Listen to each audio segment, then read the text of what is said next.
سبيل الدموع سبيل مريح، تنهدى يا صاحي كي تستريح.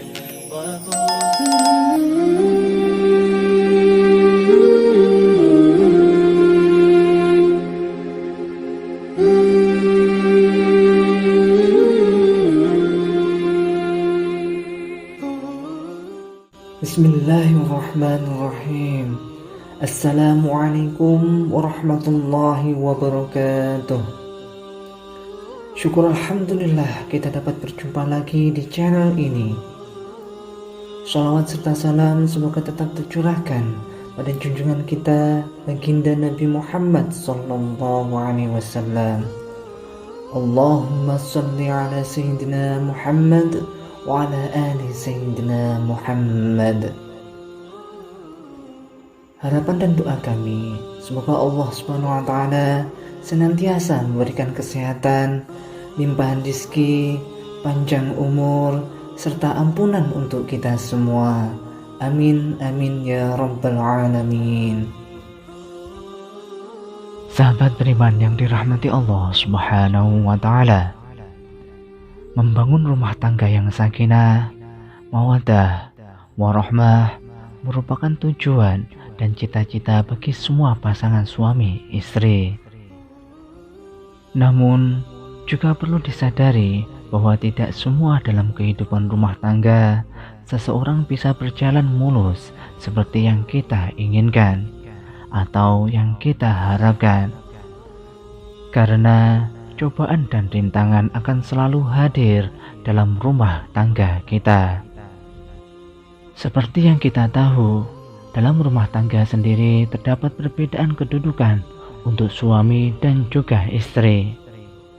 Akan tetapi, dalam hal ini seorang istri mempunyai kedudukan yang cukup istimewa dalam rumah tangga, terutama istri yang salehah.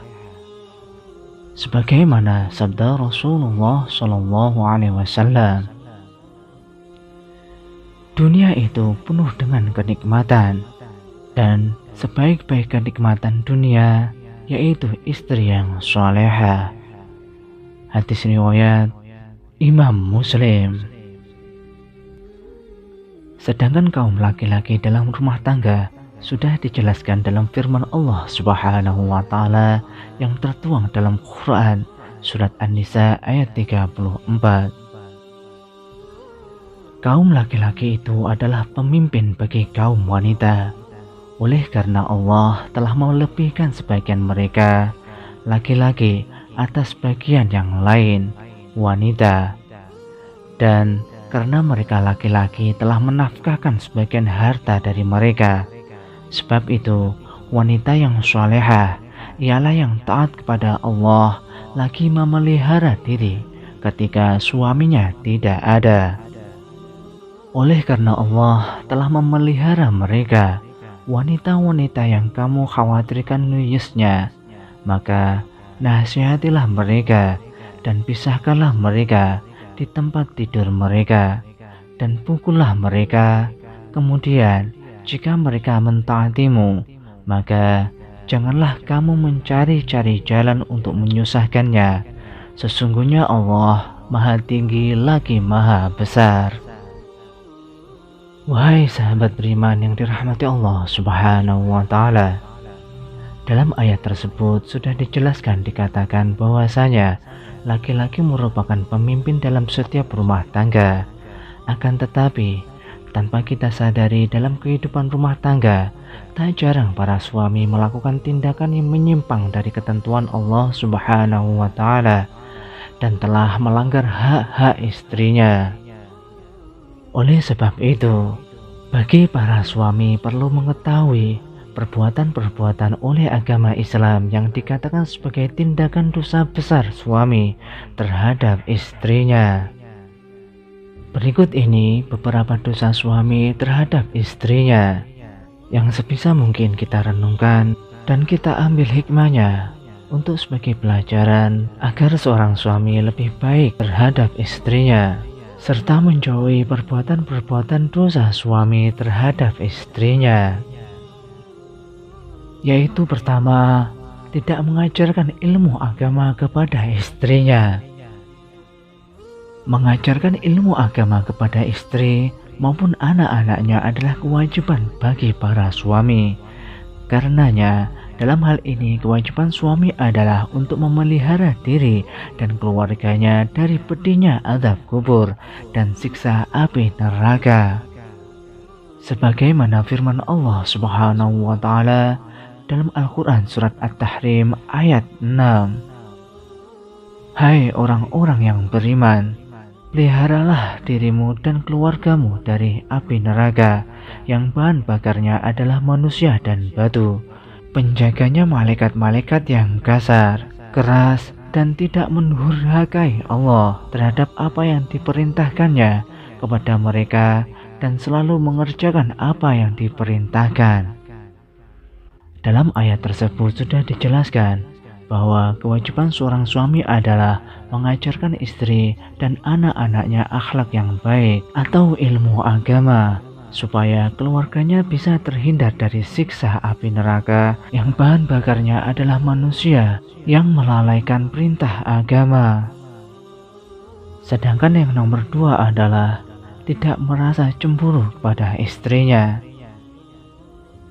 Sahabat beriman, selain bisa menjadi bumbu-bumbu cinta dalam rumah tangga, rasa cemburu dari suami juga bisa menjaga keluarganya dari sifat dan sikap yang kurang terpuji.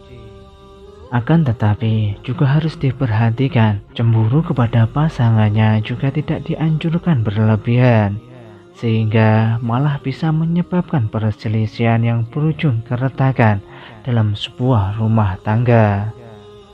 Sebagaimana sabda Rasulullah SAW dalam hadis riwayat An-Nasa'i, 3 golongan yang Allah tidak akan melihat mereka kepada hari kiamat, yaitu seseorang yang durhaka kepada kedua orang tuanya, wanita yang menyerupai laki-laki, dan ad-dayus. Yang dimaksud ad-dayus atau dayus adalah seorang laki-laki dalam rumah tangga yang tidak memiliki kecemburuan terhadap istri atau keluarganya sama sekali, sehingga perbuatan menyimpang ataupun yang dilakukan oleh istri atau anak-anaknya tidak pernah mendapatkan teguran dari suami. Hal ini tidak dibenarkan dalam ajaran agama Islam karena bisa membawa dampak buruk bagi keluarganya. Sedangkan yang ketiga adalah seorang suami yang tidak memberi nafkah pada istrinya. Kalau kita lihat pada masyarakat kita sekarang, terlihat tak sedikit suami yang tak malu melantarkan anak istrinya tanpa diberi nafkah lahiriah, dan justru malah si istri yang diminta untuk bekerja. Kalau kita lihat dan mau berpikir, seorang wanita yang rela meninggalkan kedua orang tuanya demi mengabdi kepada suaminya, dan bahkan rela mengandung anak dan juga melahirkan anak untuk suami. Akan tetapi, perjuangan hidup dan mati seorang wanita tersebut seolah tiada artinya di hadapan suami. Sungguh yang demikian itu suami telah berdosa besar kepada istrinya. Rasulullah SAW pernah bersabda, seseorang cukup dipandang berdosa bila ia melantarkan belanja orang yang menjadi tanggung jawabnya. Hadis riwayat Imam Abu Dawud, Imam Muslim, Imam Ahmad, dan Imam At-Tabrani. Yang keempat, membiarkan istri bekerja untuk suami. Sebagaimana sabda Rasulullah SAW, tidak ada beruntung suatu kaum yang dipimpin oleh seorang wanita. Hadis riwayat Imam Ahmad, Imam Bukhari, Imam At-Tirmidzi, dan Imam An-Nasa'i.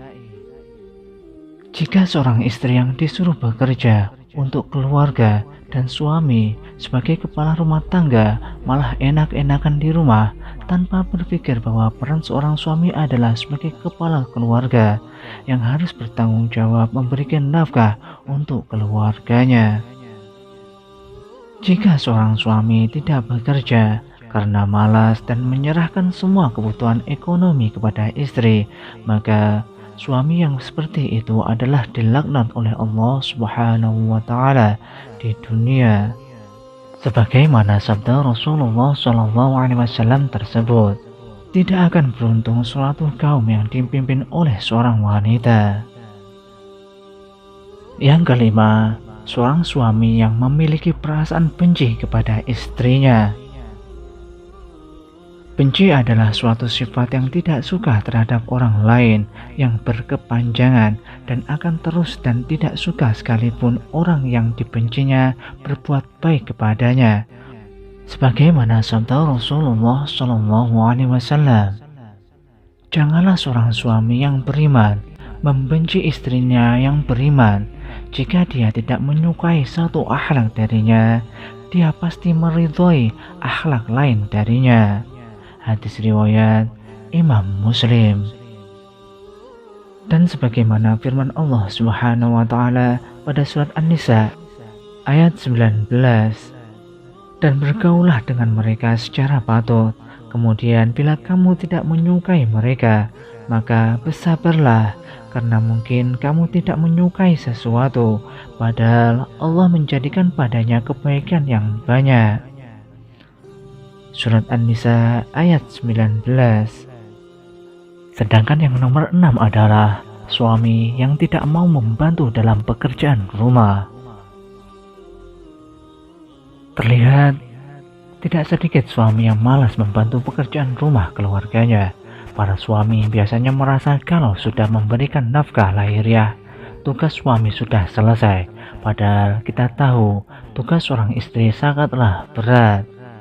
Terlebih pada hakikatnya, semua tanggung jawab dalam semua urusan rumah tangga adalah kewajiban seorang suami. Sedangkan kewajiban seorang istri adalah hanya patuh pada suami. Jika saja seorang istri mengerjakan semua pekerjaan rumah tangga, bukan berarti itu adalah suatu kewajibannya, melainkan hanya membantu pekerjaan suami yang pada dasarnya adalah kewajiban seorang suami.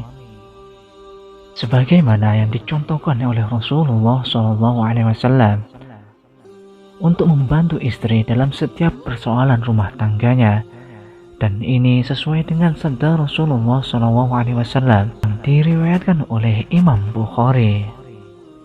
Beliau Rasulullah SAW membantu pekerjaan istrinya, dan jika datang waktu sholat, maka beliau pun keluar untuk sholat. Hadis riwayat Imam Bukhari.